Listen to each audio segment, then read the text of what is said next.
Assalamualaikum warahmatullahi wabarakatuh. Bismillahirrahmanirrahim.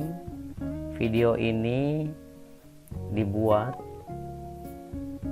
dengan tujuan untuk menunjang kegiatan pembelajaran jarak jauh yang dilaksanakan di SMA Negeri 1 Cigemblong pada mata pelajaran matematika wajib bab 1 geometri ruang, sesuai dengan kompetensi dasar yang ingin dicapai pada semester 1. Kompetensi dasar yang pertama yaitu kompetensi dasar pengetahuannya, mendeskripsikan jarak dalam ruang, baik antar titik, titik ke garis, maupun titik ke bidang. Kompetensi dasar keterampilan 4.1, menentukan jarak dalam ruang, baik antar titik, titik ke garis, maupun titik ke bidang. Tujuan pembelajaran pertemuan pertama: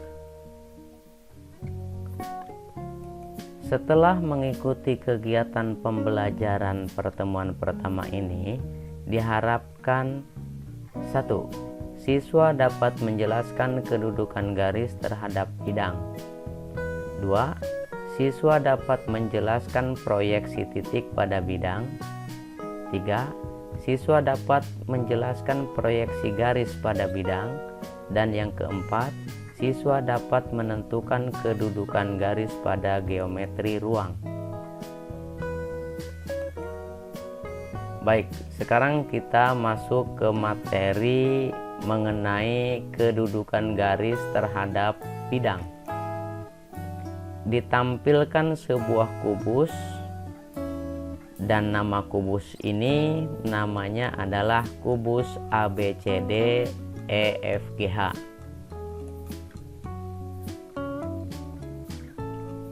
Kedudukan garis terhadap bidang ada yang disebut garis terletak pada bidang. Yang seperti apa itu? Baik, kita pelajari sekarang.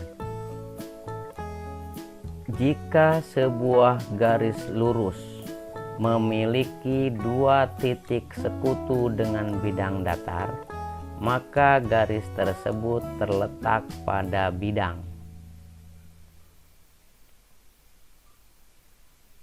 Sebagai ilustrasi atau sebagai contoh, misal ada garis EB,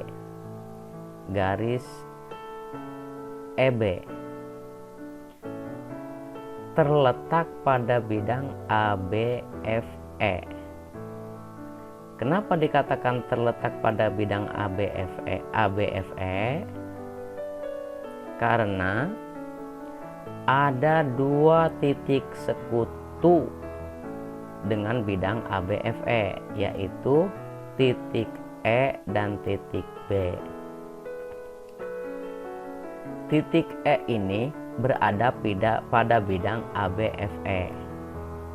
Titik B juga ada pada bidang ABFE. Kemudian dari titik E kita hubungkan garis ke titik B, sehingga terbentuklah garis EB. Maka garis EB ini dikatakan garis yang terletak pada bidang ABFE. Di sini ada dua titik sekutu. Yang mana saja titik sekutu itu? Yaitu titik E dan titik B. Karena titik E ini merupakan titik untuk bidang, juga merupakan titik untuk garis. Maksudnya, E ini titik untuk titik yang berada pada bidang ABFE, juga titik untuk garis EB. Kemudian yang titik sekutu yang kedua adalah titik B. Titik B ini berada pada bidang ABFE, titik B juga berada pada garis EB. Kesimpulannya, garis EB terletak pada bidang ABFE. Selanjutnya, kedudukan garis terhadap bidang juga ada yang disebut garis sejajar dengan bidang. Yang seperti apa itu? Baik, kita pelajari sekarang. Syarat sebuah garis sejajar dengan bidang adalah minimal ada satu garis pada bidang yang sejajar dengan sebuah garis tersebut. Maksudnya bisa lebih jelas diilustrasikan pada kubus ini, kubus di samping. Perhatikan baik-baik. Di sini ada garis CH. Garis CH ini sejajar dengan garis BE, dan garis BE ini terletak pada bidang ABFE. Nah, dari situ dapat kita simpulkan bahwa garis CH ini sejajar dengan bidang ABFE. Kenapa dikatakan sejajar dengan bidang ABFE? Karena garis CH ini juga sejajar dengan garis BE, di mana garis BE ini terletak pada bidang ABFE. Mudah-mudahan jelas ya. Baik, selanjutnya ada yang disebut garis tegak lurus dengan bidang. Yang seperti apa itu? Baik, kita pelajari. Syarat sebuah garis tegak lurus dengan bidang adalah minimal ada dua garis pada bidang yang tegak lurus dengan garis tersebut. Kembali ke gambar untuk mengilustrasikan agar lebih jelas. Ada garis AC. Kemudian juga kita tarik garis BD, AC dan garis BD. Kemudian ada garis M. Garis M ini tegak lurus dengan garis AC, juga tegak lurus dengan garis BD. Maka garis M ini juga tegak lurus dengan bidang ABCD. Ya, M ini tegak lurus dengan bidang ABCD. Itu pengertian garis yang tegak lurus dengan bidang. Baik, kita lanjutkan. Proyeksi titik dan garis pada bidang.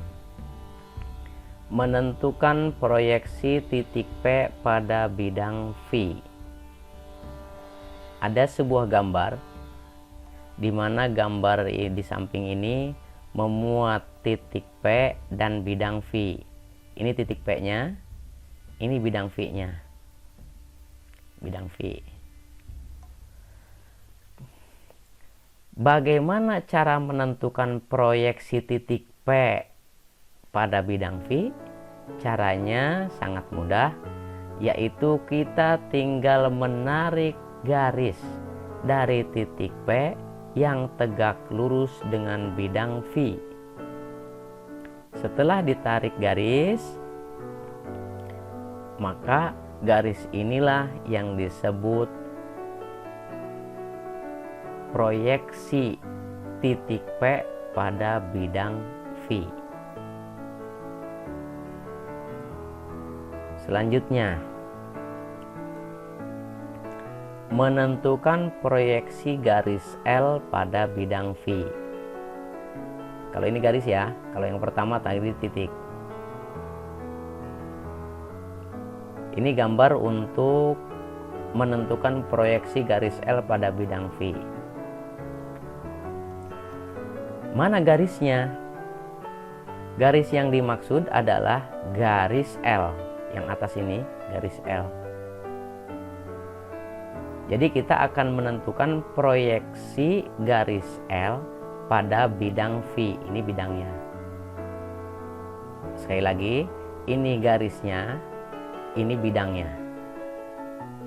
Nah, Apa yang kita lakukan untuk menentukan proyeksi garis L pada bidang V? Yang kita lakukan adalah yang pertama kali membuat atau menentukan dua titik pada garis L. Misalkan kita buat titik P dan titik Q. Setelah dibuat dua titik ini, kemudian kedua titik ini kita proyeksikan terhadap bidang V. Seperti ini, misal titik P kita proyeksikan terhadap bidang V, berarti ditarik garis tegak lurus. Maka di sini kita bisa pertemuan ini nih dengan bidang, kita buat titik pertama yang diberi simbol P aksen ya. Begitu juga dengan titik Q. Dari titik Q kita tarik garis tegak lurus terhadap bidang V. Hasil pertemuan garis dengan bidang tegak lurus ini kita buat juga sebuah titik Q aksen. Nah, dari dua titik hasil proyeksi ini kita tarik sebuah garis L aksen misalkan. Nah, garis inilah yang disebut dengan hasil dari proyeksi garis L terhadap bidang V. Ini nih hasilnya nih. Ini hasil proyeksinya. Ya. Ini hasil proyeksinya.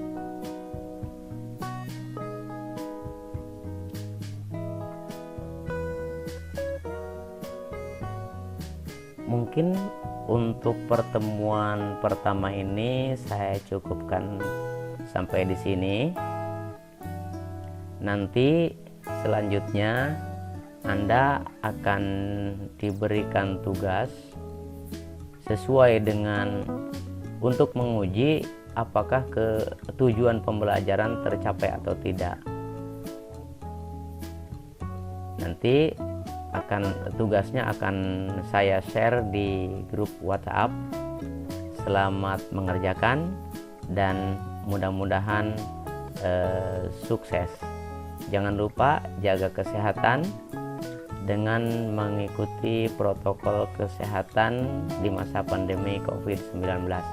Sekian dan terima kasih. Wassalamualaikum warahmatullahi wabarakatuh.